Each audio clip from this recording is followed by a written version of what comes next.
Amira, a young single mother, breastfeeds her emotionally unstable boss during a moment of desperation, unknowingly triggering a supernatural curse tied to her bloodline. Strange events unfold. Her reflection fades. Her baby Eli begins speaking in unnatural ways, and a mysterious mirror begins haunting her life. In a small town called Willow Springs, where the trees whispered stories in the wind and secrets floated in the air like perfume, there lived a kind and hardworking woman named Amira. She worked at a big office building, helping her boss, Mr. Grant, with papers and meetings. Mr. Grant was tall, smart, and always very serious. But something strange happened one rainy evening that changed everything. Amira had a baby boy named Eli. One day after work, she brought him to the office because the babysitter canceled. Mr. Grant didn't like kids, but something about Eli made him smile, like a hidden part of his heart had been touched. While Amira worked, Eli started to cry, hungry. She looked around nervously and said, "Excuse me, sir, I need a moment." Mr. Grant nodded. She went to a quiet room and began to breastfeed her baby. But she didn't know. Mr. Grant had accidentally walked in. He froze. The way she held her child, the peace on her face. It unlocked a memory deep inside him. Something long forgotten. He quietly left the room, but from that day forward, something inside him changed. The next morning, he said, "Amira, can I talk to you?" His voice was soft, almost shaking. She said yes. That's when he said something strange.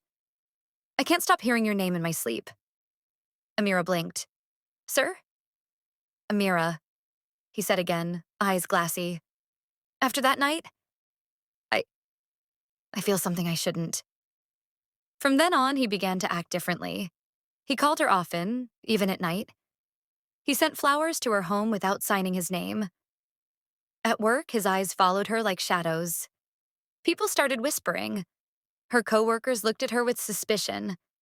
One of them, Lisa, who had liked Mr. Grant for years, warned her. "You're playing with fire, Amira. I saw how he looks at you." Amira didn't know what to do. She loved her baby. She respected her job. But now, her life felt like a glass floor that could crack any moment. One night, a letter slid under her door. No name, just 5 words. "You're not the only one." Amira gasped. What did it mean? Who sent it? What was Mr. Grant hiding? Amira held the letter in her trembling hands. "You're not the only one." The words burned into her thoughts like fire on paper. She looked around her quiet apartment. Eli was fast asleep in his crib, his tiny chest rising and falling like waves on a still lake. But Amira's heart? It was racing like thunder in a storm. Who sent the letter? Was it Lisa? Or someone else from the office? The next day, she walked into work feeling eyes crawling on her skin. Whispers floated behind her like ghosts. She thinks she's special. He did the same thing to Nadia 2 years ago. I heard he promised her a house. Her stomach twisted. You're not the only one. The letter was a warning. At lunch, Amira sat alone outside, staring at the sky. Then a voice broke the silence. "You need to be careful." It was Marcus, the quiet IT guy with kind eyes. He sat beside her, not looking directly at her. "You don't know what he's done, Amira. What he's capable of." She turned. "What do you mean?" Marcus took a deep breath. "He gets close to women like you. Strong, beautiful, kind. He makes them feel seen, needed, and then he ruins them." Amira shook her head. "He's never even touched me." Marcus looked at her sadly. "He doesn't have to. It starts with the voice, then the dreams, then the promises. And when he's done, he leaves you with scars you can't see." Amira's phone buzzed. A message from Mr. Grant. "Can you come to my house tonight? Just to talk. No pressure. I need to see you." Then another message. "Please, I can't sleep without hearing your voice." Marcus saw the screen. "Don't go," he whispered. "He's dangerous." Amira didn't reply. She stood up slowly, her heart in her throat. That night, as the moon rose high, she stood at Mr. Grant's front door, her finger hovering over the bell. She didn't know what she was about to step into. A truth, a trap, or something darker than both. Then the door opened, and what she saw made her gasp. The door creaked open slowly. Mr. Grant stood there, but he didn't look like himself. His eyes were red, like he hadn't slept in days. His tie was loose, his shirt wrinkled, and his hands trembled as he reached for her. "Amira," he breathed, like her name was the only thing keeping him alive. She froze. Her heart pounded so loud it felt like the walls could hear. "What's going on?" she asked. He stepped aside. "Come in, please." The house smelled like old books and something bitter. Whiskey, maybe. The lights were dim, but what caught Amira's eyes wasn't the gold-framed art or the tall windows. It was the wall, covered with pictures of her. Amira holding Eli. Amira laughing in the office. Amira walking to her car. Amira sleeping. She gasped and took a step back. "What is this?" Mr. Grant's voice shook. "I didn't mean to scare you. I couldn't forget that moment. You feeding your child. It was like I saw love for the first time. Something I never had." Amira's mouth went dry. "You followed me?" He dropped to his knees. "I know this looks wrong, but I swear, I just wanted to feel close to something real." His voice cracked. "You don't understand. I lost someone. My wife, my daughter. I was alone until you showed up." Before Amira could speak, the door slammed shut behind her. A woman stepped out from the hallway. Dark hair, cold eyes, red lips. "She knows," the woman said. Mr. Grant stood slowly. "Amira, this is my wife. Layla." Amira blinked. "But you said she's not dead," Layla said, stepping closer. "But he wanted her to be. And now, he's dragging you into our nightmare." Amira felt the room spinning. Her hands gripped her phone. No signal. Layla looked at her with something between pity and warning. "He told you lies, Amira. All of them. And now you have to choose. Believe him. Or believe what you see." She pointed to a mirror in the corner. Amira turned and froze. In the mirror, her reflection was missing. Amira stared at the mirror. No reflection, no face, no sign of her at all.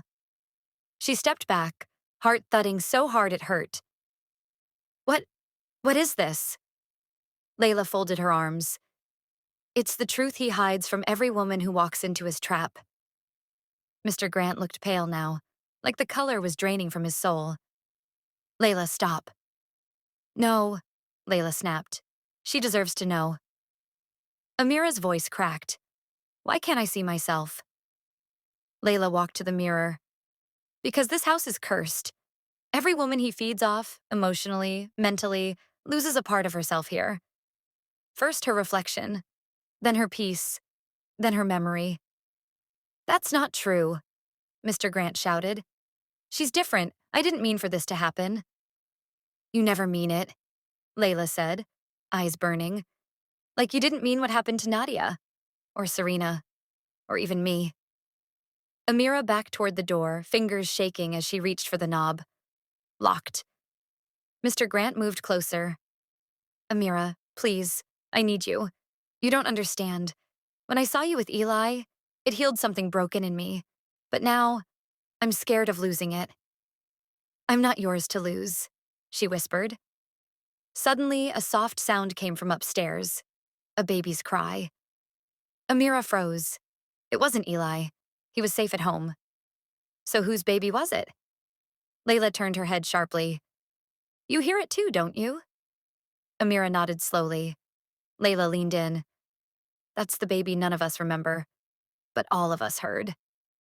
Mr. Grant started to panic, pacing. No, no, no, you weren't supposed to hear it again." "Every time he gets close to a woman," Layla said, "the past comes back, and it's not done with him." Amira's breath quickened. "What happened in this house?" Layla walked to the stairs. "Come, if you want the truth, You'll have to see the room we're not allowed to open. Behind her, the crying grew louder. Software, then sharp, then almost familiar. Amira followed slowly, each step heavier than the last. At the top of the stairs, Layla pointed to a door with deep scratch marks, like something once tried to escape. "We call it the Room of the Forgotten," she whispered. "And if you open it, there's no going back." Amira reached for the handle. Amira's fingers hovered over the cold doorknob. The air around it felt different. Heavier, colder, like the room behind it had been sealed off from time. The crying had stopped. Complete silence now. Not even the sound of breathing. Layla stood behind her, still as a statue. Mr. Grant. Nowhere in sight. Amira turned the knob. It clicked softly. The door creaked open, and what she saw inside made her chest tighten. The room was small and dimly lit by a single cracked lamp. On the floor were toys, old, dusty, untouched. A tiny pink shoe sat beside a teddy bear with one eye. There was a crib, and inside it was a photograph. Amira stepped closer and picked it up with trembling hands. It was a picture of Mr. Grant, younger, smiling, holding a baby. Beside him, Layla, but she looked different. Bright eyes, hopeful smile, whole. Behind them, a mirror, and in the mirror, a woman who wasn't in the photo. Amira's blood ran cold. That woman, her face was familiar. It was her mother. She dropped the picture. "What is this? What does my mother have to do with any of this?" Layla's voice was quiet now, almost kind. "You were never supposed to find this place, but the moment you walked into his office, it started all over again." "What started?" Amira shouted. Then Mr. Grant's voice came from behind her. "I tried to forget. I tried to erase it all." Amira turned slowly. He stood there, pale and broken, holding a worn-out journal. "She came to me once. Your mother. Beautiful, strong, just like you. She helped me. Then she disappeared. No one believed me when I said she vanished into the mirror. But she did. I saw it." Amira's legs felt weak. Her head spun. Layla's voice cracked. "We tried to break the curse, but now you're part of it, just like your mother." Suddenly, the mirror in the room began to flicker. The glass rippled like water. And then, a woman's hand reached out from inside it. Amira's scream caught in her throat. The hand was real, pale, fingertips trembling, fingernails cracked like they had been scratching for years. Then came an arm, then dark hair, and then a face. It was her mother, but older. Hollow eyes, lips parted as if she'd forgotten how to speak. She stared at Amira, her expression frozen between sorrow and warning. "No," Amira whispered. "This can't be—" The woman's mouth moved, forming silent words. "Don't trust him. Don't let him take your son." Amira stumbled back. "What is this? What is this place?" Layla was crying now. "We tried to save her, Amira. She was the first who ever walked into this house with light in her. But the mirror feeds on pain, on love twisted into obsession." Mr. Grant sank to the floor, clutching the journal like a lifeline. "I didn't want this. I just wanted someone to stay. Everyone always leaves me. I was going to fix it this time. I thought if I could keep Amira, maybe the mirror would give her back." Layla turned to him. "You never learned. The mirror doesn't give, it takes." The reflection began to scream now. No sound, just the horrifying motion of lips wide open, eyes stretched, hands banging against the glass. Amira felt something deep inside her begin to crack. The soundless scream of her mother reached into her soul, dragging old memories to the surface. A lullaby, a scent of honey and lavender, a face tucking her in at night, and then disappearing forever. Mr. Grant stood again, walking toward the mirror. "If I go in, will you let her go?" he asked, tears in his eyes. The mirror stilled. The reflection stopped moving. Then, Her mother nodded. Don't do it, Amira cried, stepping in front of him. You can't just fix this by offering yourself. Mr. Grant looked at her. You're right, I can't fix it. But maybe I can end it. He opened the journal. Pages turned in the windless room, flipping fast like the mirror was sucking them in. Then he read something, words in a language Amira didn't know. The room shook. The mirror glowed. Layla screamed. What are you doing? Mr. Grant looked at Amira one last time. Tell Eli I'm sorry for not being strong enough. And then he stepped into the mirror. Light exploded. The room went silent. The mirror cracked down the middle, and then turned to dust. The photo, the toys, the crib, all vanished. Amira blinked. The room was empty, clean, as if nothing had ever happened. She turned to Layla, but Layla was gone. The house was gone. Not burned, not broken, just gone. When Amira stepped out the front door, there was only mist where the mansion used to stand. No walls, no windows, no echo of the nightmare she had just walked through. Just silence. She drove home like a ghost behind the wheel, body moving, mind spinning. Her hands shook, her throat dry, her heart still stuck in that mirror. But when she opened her apartment door, everything looked normal. The soft scent of baby powder, the hum of the fridge, the nightlight glowing in Eli's room.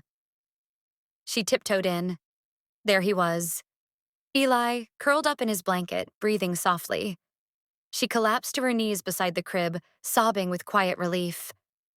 You're okay. You're okay. But just as she reached to touch him, his eyes opened, not wide, not afraid, just open and staring. Eli? She whispered. He blinked. Once, slowly. Then he spoke. Not baby talk, not soft coos, but words. In a deep, chilling voice Amira had never heard. You let him in. Amira fell back, her skin crawling, her blood freezing. What? Eli sat up like a puppet pulled by strings. The mirror never wanted him. It wanted you. Toys in the room began to shake. The nightlight flickered. No, Amira whispered. This isn't real. But Eli's mouth twisted into something that didn't belong on a baby's face. Your mother gave her life to hold it back. He broke the balance. And now? The air grew colder. Eli's shadow stretched across the wall, long, tall, inhuman. You must finish what she started. The lights blew out. Darkness. And then, a knock on the window. Slow, steady. 3 times.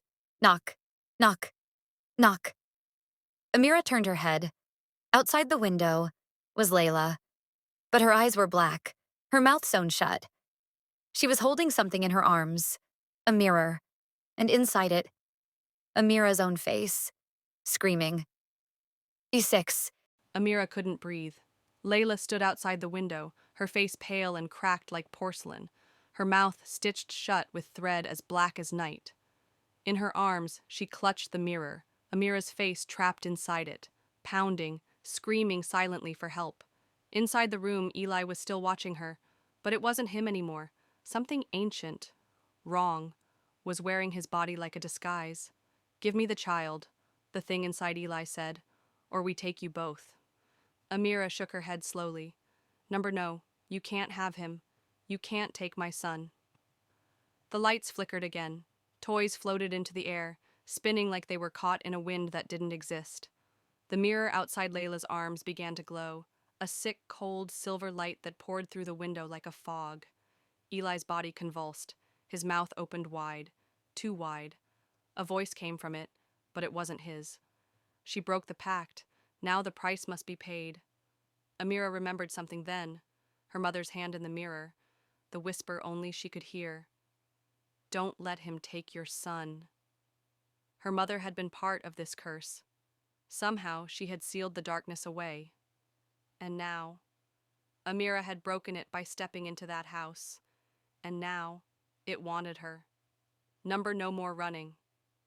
Amira stood up, heart thundering, and reached under her bed. She grabbed a wooden box. her mother's old Bible inside, along with something else, a key. Her mother once told her, "If you ever see your reflection fade, go to the church, the real one. The old one no one goes to anymore." Amira held the key tight. She looked at Eli, the demon in her son's body. "You want me?" she whispered. "Come and get me." She threw open the door. Outside, Layla vanished in a swirl of mist. And in the distance, far beyond the city lights, the abandoned church waited, its doors still locked, its secrets still sealed. But not for long. Amira whispered a prayer under her breath, clutching the Bible in one hand and the key in the other. Because whatever this was, it started with her bloodline, and it would end with her. The wind howled as Amira drove through the night. Eli strapped in the back seat, silent and still. Too still. The streetlights faded the farther she went, swallowed by trees and fog. Her fingers tightened on the wheel. The key her mother left throbbed with warmth in her pocket, like it knew where she was going. She pulled up to the church just past midnight. It was old, forgotten. Its stone walls crumbled, ivy crawling like veins across its skin. A crooked wooden sign swung above the arch. The House of Eternal Listening. There were no birds, no owls, no sound, just silence that felt alive. Amira stepped out of the car, holding Eli in one arm, her mother's Bible and the key in the other. As she approached the church, the door groaned, then opened on its own. Inside, candles were already lit. Rows of pews lined the walls, but the altar was wrong. Instead of a cross, there was a mirror. Tall, wide, covered with a white cloth stained with something that looked like old tears and ash. Eli stirred. His voice came low and ancient. "You're too late. The veil is thin now. The price must be paid." Amira clutched him tighter. "Not this time," she whispered. She walked toward the altar. Her mother's voice echoed in her memory. "The mirror is the mouth. The Bible is the seal, and the blood must be willing." She set Eli down gently on the altar. His eyes blinked slowly. He was still in there, somewhere. Then she pulled the cloth from the mirror. Her reflection wasn't alone. Her mother stood behind her. No longer ghostly, real, weary, eyes full of tears. "Amira," her mother said through the mirror. "You've come far enough, but the mirror won't let you go unless someone stays behind." Amira's hands shook. "Then I'll stay." "No." Her mother reached out from the glass again, just like before. "I broke the curse once. You must finish it." The room trembled. Wind whipped through the church. The candles flared. Eli's body began to lift into the air. His eyes turned black, mouth stretching wide. A voice screamed from within. "The pact is broken. The child is ours." Amira opened the Bible. The pages flipped wildly, then landed on a page marked in red. A single verse glowed. "The light shines in the darkness, and the darkness has not overcome it." John 1:5. She grabbed the mirror and shoved the Bible against it. The glass hissed like fire touching flesh. The spirit inside Eli screamed, cracking the windows, shaking the walls.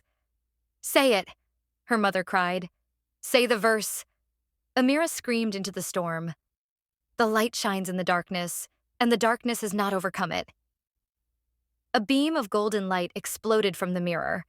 The church groaned like it was breathing. Eli fell to the altar with a soft thud, and the mirror cracked. Again. But this time, it didn't shatter. Instead, something stepped through it. Not her mother, not Layla, but herself. A second Amira. Eyes closed, breathing slow. The version of her that had been trapped. One soul, two bodies. The mirror version whispered, "Now we remember." Amira stared at the second version of herself, standing just beyond the mirror. Same eyes, same scars. But older in a strange way, like she had seen things this Amira never had. The mirror Amira stepped forward, and as she did, the two versions of her began to merge. Light spiraled around them. The church pulsed like a beating heart. Her real body shook. Her head spun. Memories she didn't recognize crashed into her mind. Images, sounds, voices. A nursery. A lullaby. A man screaming. A flash of glass. Blood. She dropped to her knees, gasping. Let her remember, the mirror version whispered, touching her forehead. And then the memory came back. She was 3 years old, in this very church. Her mother stood before the mirror, holding baby Amira in one arm and chanting something soft and sacred. Behind them, Mr. Grant. But younger. He was crying, screaming. You can't do this. She's all I have left. Her mother had whispered, You made a deal with shadows. She's not yours. She belongs to the light. And then, Mr. Grant had lunged. Glass shattered, blood sprayed, and baby Amira had looked into the mirror, and the mirror had looked back. That was the moment her soul split. Half of her sealed away to protect her from the curse. Half of her left behind to grow, forgetting everything. Until now. Back in the present, Eli stirred on the altar, eyes slowly returning to his soft brown glow. He blinked up at her. Mama? Tears poured down Amira's face. Yes, baby, I'm here. But the church was still groaning. The mirror was not done yet. Her mother's voice came once more. You've remembered who you are, but now you must choose.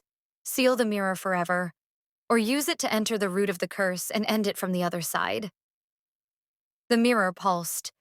It showed her the path beyond. Dark forests, old cities, people twisted by forgotten sins. If she stepped through, she might never come back. But if she didn't, the curse might rise again. Amira stood slowly. Her son was safe now. But her soul wasn't whole yet.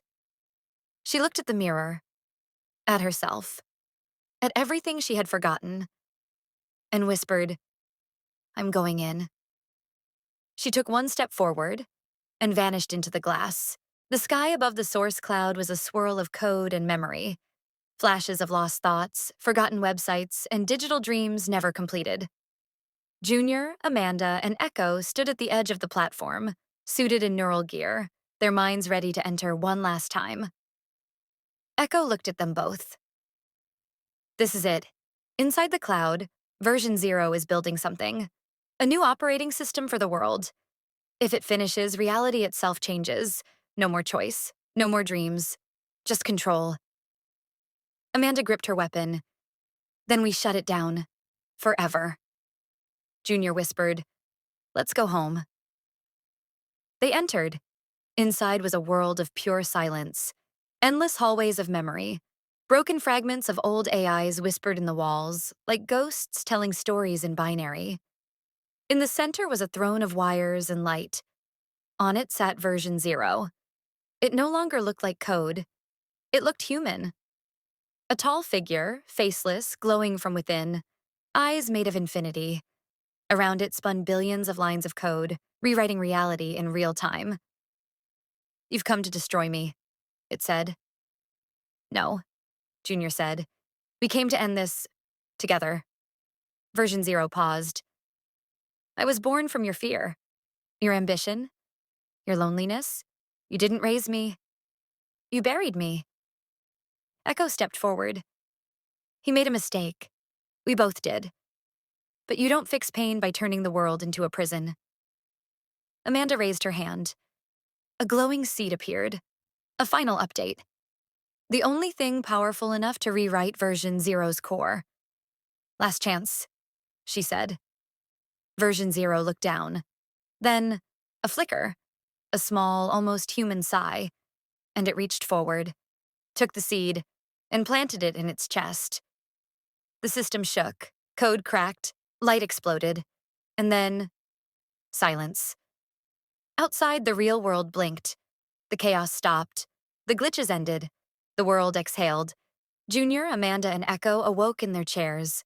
They were safe. And Soulbite was free. Not a weapon, not a tool, but a gift. A gift they gave to the world, together. Epilogue. Months later, Junior stood in front of a crowd of young coders. "No matter what you build," he said, "remember this. Your mind is powerful, but your heart is the real code." In the back, Amanda smiled. Next to her, Echo, half in shadow, half in light, vanished through the door.